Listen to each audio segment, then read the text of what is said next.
Hello and welcome back to my low rent HQ. This is the spot where I'm building my van from. Now there's something I wanted to talk about before I launch into this video about my solar, off-grid solar system and the thumbnail of my video.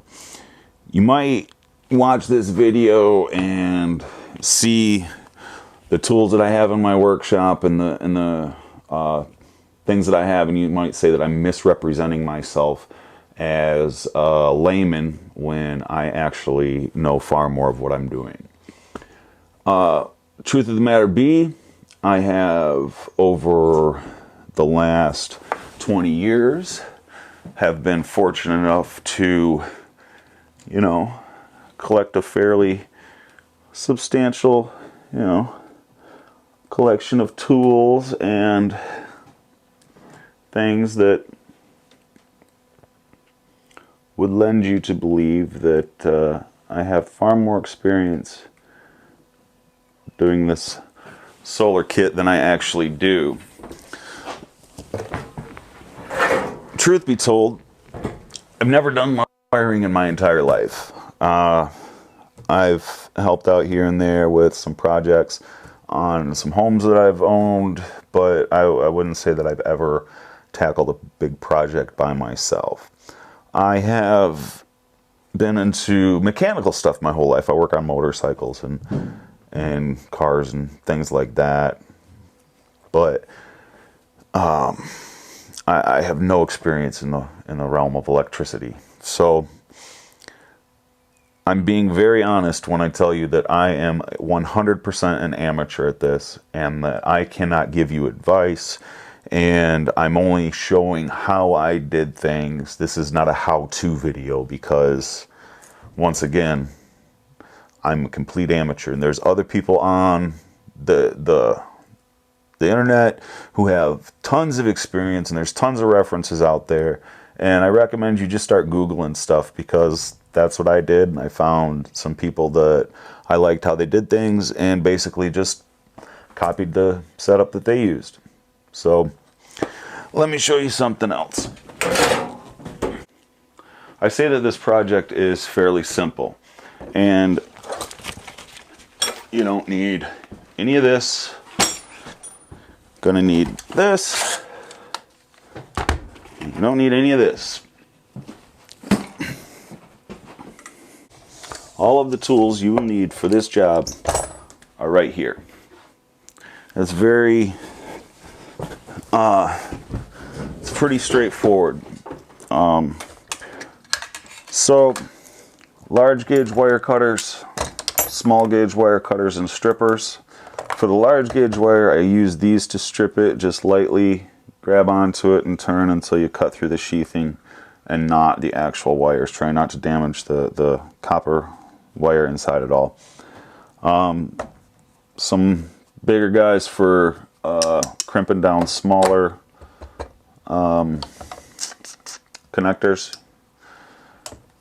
This guy can crimp real small connectors, and strip all of the from a 10 gauge to a 20 gauge wire. So that's cool. I need one of those.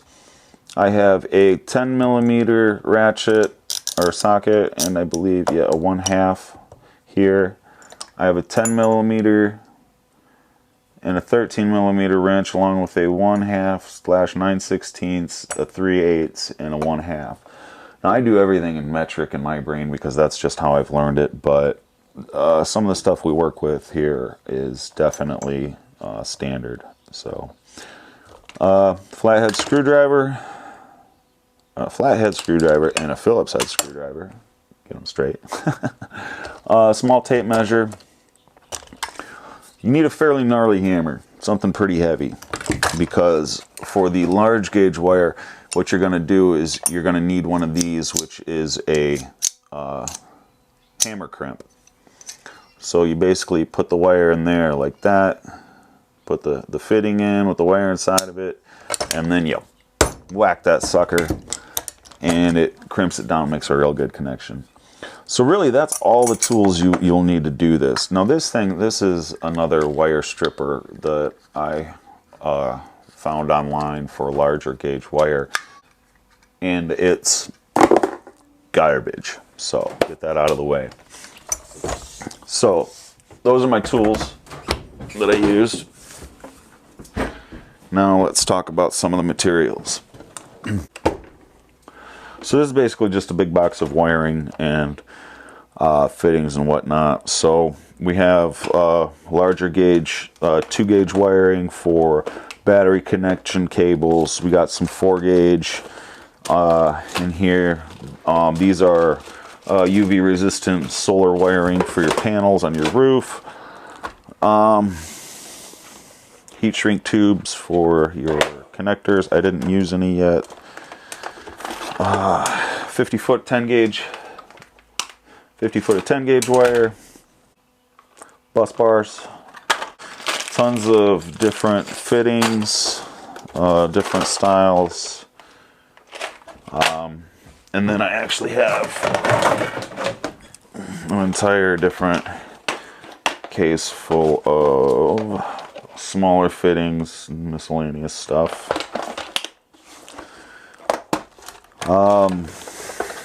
Let's see, we got 50 feet of 16-gauge wire and 20 feet of 14-gauge wire. So I already used up 20 feet of 14 gauge, burned through it pretty quickly. Some of it that some places that I used it was a little larger than needed, but it worked and it was what I had. I should have bought 16 gauge sooner, but I didn't have any at the time. So I do recommend getting, you know, at least 40 feet of 14 gauge. They probably sell it in 50 feet, and 50 feet of 16 gauge, just because you don't know. I mean, unless you do know. I don't know exactly how many things or what I'm going to be running wire to and what sizes I'm going to need. So this is going to be helpful. I know already that I need a lot of the 16 gauge to run to different things that I'm wiring into the 12 volt. All right, and then, you know, of course, fuses, and really I think that's it. So again, I just wanted to say that I think it's important how you represent yourself, and I'll say several times in this video that I'm a complete amateur and that I don't know exactly what I'm doing wiring up electrical components, because it's true. And come to think of it, I've wired up a few car stereos, and that's about the extent of it. So this was a big project for me, and so like I say, at times it might look like I know exactly what I'm doing, but I assure you that this is the first project that I've taken on of this magnitude, and it went really well. I was very surprised. So I hope you enjoy the watching me put it together. Like I said, I'm not putting together a step-by-step thing. I'm just showing you what I did and how it's working out for me. So enjoy the video, and at the end of it, we'll come back and I'll draw out a schematic of how I have everything done up, so that you can have that for reference if you need it, or if you like. All right, check out the video.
get it in there.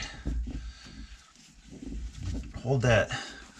You want to hold that sheathing as close to the fitting as possible as well. It gives as little gap as possible. Then whack her a couple times.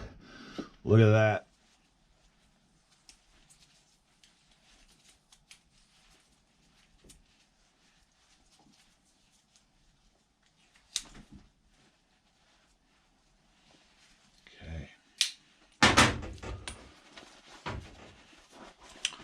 Alright, boom, boom. Well, here it is, all wired up, except for the battery. So, I've gone over all my connections. Everything's tight.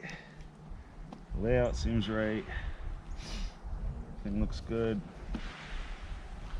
So, we're going to connect our battery for the first time. And, this is the part where I'm always ready to shit my pants.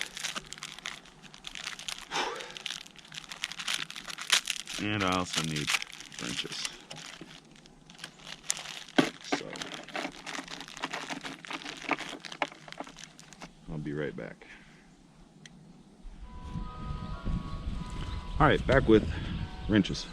The more you plan and think about what you need beforehand, the less you have to trudge through 6 inches of frickin' snow to get what you need. Okay, ground is tight. Now comes the big moment. So when this touches, there should be a small spark and the inverter should, the capacitor should charge, so to speak. So let's see. Ooh, big spark. So that's good. That is good. Okay, so what I got to do here is tilt it here, and then I'm going to plug it in.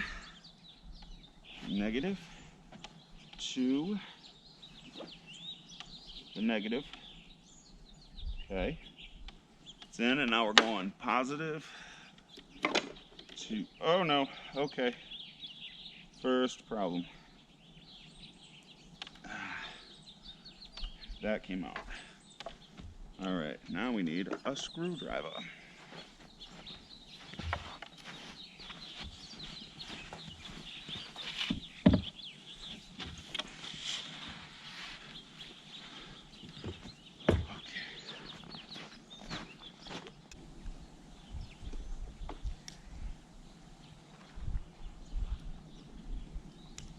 So, I'll come in closer in just a second. But for now, we got our battery light on, which is good. Oh no, I didn't think about putting these in the snow.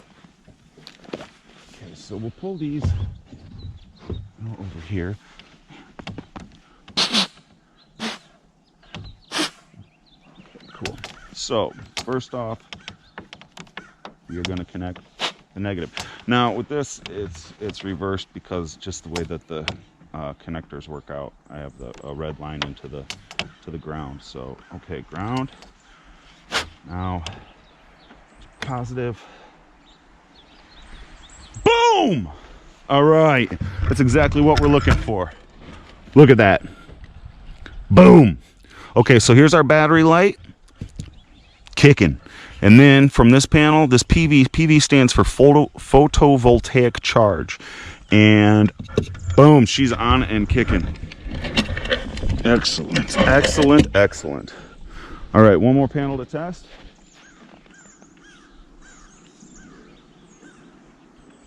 This one off first. Drop them in the snow again. Good. Okay, let's take this one back over here for a minute.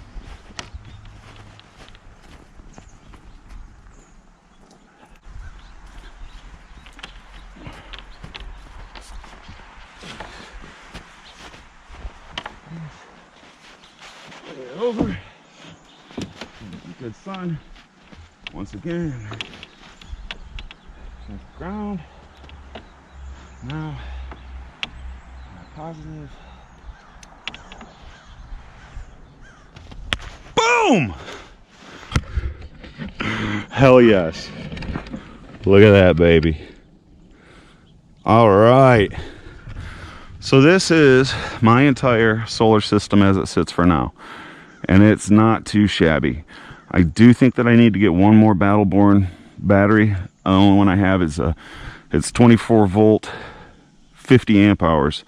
So I think that in the future I'd like to get that, which I mean it equals 100 amp hours at 12 volts. So, but I think that I will have the capacity for another battery, and it'll just make the system run better. So, hell yeah.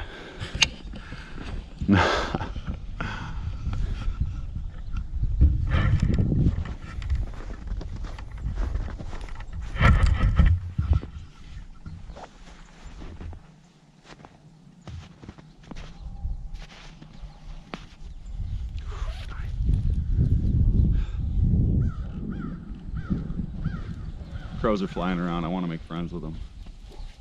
Anyway, I cannot stress enough the fact that I am a complete amateur. I've never done anything like this before, and I've just learned stuff off the internet and bought a bunch of parts and put them together.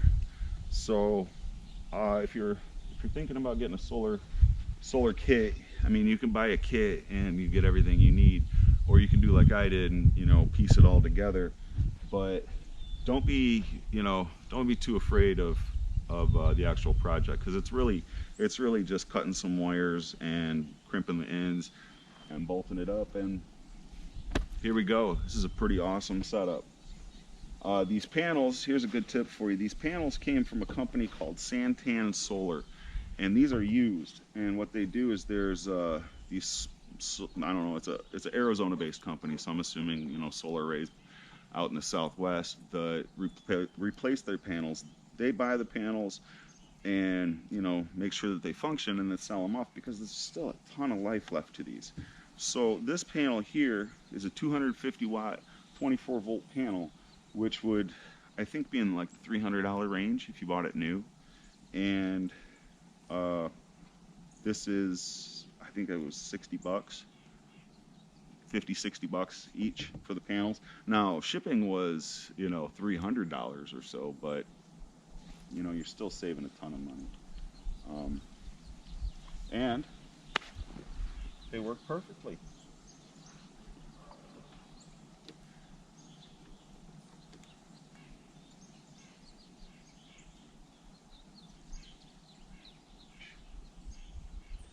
Beautiful.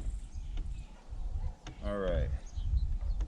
We're going to disconnect everything, power everything down, put it all away, because we still have to wire up our controllers, our battery monitors, and all that fun stuff. But for now, I'm very pleased. Very pleased. Not too shabby for a complete amateur. All right, let's pack it up. Okay. Here.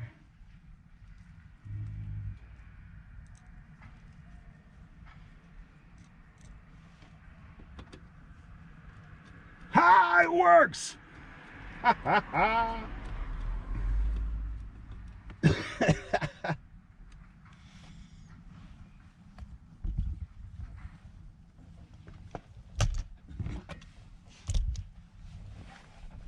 Well, there it is. Looks like everything works. This is insane. I love it. I love it. So, I'm gonna take this off of here real fast. Let me show you what I got. So, check it out. This is my system. And oh man, it looks messy as hell at the moment. I'm gonna make it look real clean. But anyway, way back in the back, 50 amp hour, 24 volt Battleborn. Comes in here, 200 amp fuse, and then it goes to 50 watt circuit breaker, and then into my solar charge controller. These here are my wires for my solar panels. Okay, this is a thermometer, temp sensor. Got the MT50 solar controller monitor. Okay. And then what we have is Another big line runs into my inverter. I have to tape all these up. I don't like these connections open. 2000 watt, 4000 watt surge, pure sine wave inverter. And then we have a, this is a DC to DC 24 to 12 volt converter, which runs into my fuse panel, which I run all of my 12 volt things off of, which so far I have just wired up my diesel heater, and you probably can't see it, but it works. So this is so exciting. So far I only have a 250 watt panel on the roof, but I have another one to put up there, and I think I need to get another Battleborn battery, and the system is rocking. For right now, I think this is going to be perfect, though. I don't have a lot of stuff I got to run. Now I just got to clean it up. See, these are battery wires, and this is just a shunt that's going to go off to the side. But otherwise, it looks pretty good.